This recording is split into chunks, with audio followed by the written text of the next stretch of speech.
நீங்கள் திருச்செந்தூர் முருகனை வழிபடும்போது இந்த 5 தவறுகளைச் செய்தால் ஆசீர்வாதம் பாதியாகிவிடும் தெரியுமா?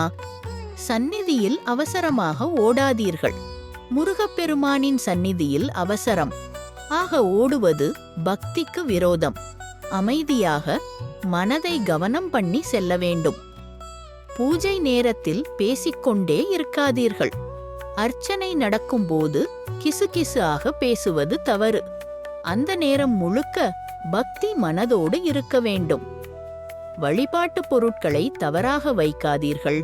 மலர், பழம், தேங்காய் எல்லாம் சரியான இடத்தில் வைக்க வேண்டும். எங்கே வேண்டுமானாலும் வைப்பது மரியாதை அல்ல. தீர்த்தம் வீணாக்காதீர்கள். ஒரு துளி தண்ணீரும் புனிதமானது. மனத்தில் முருகனின் பெயரை நினைத்து குடிக்க வேண்டும். சுற்றும் திசையை மாற்றாதீர்கள். கோயில் சுற்றும்போது எப்போதும் கடிகார திசையில்தான்.